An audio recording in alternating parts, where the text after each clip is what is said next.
Pasko'y paalala na bawat isa'y pagpapala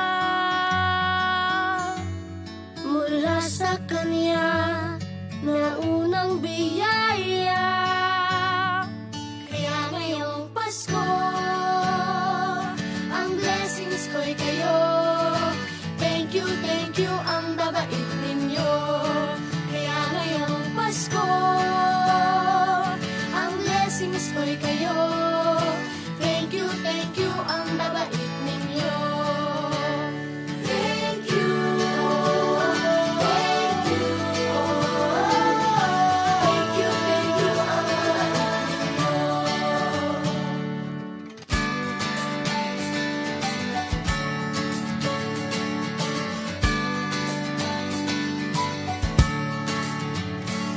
Dadapa man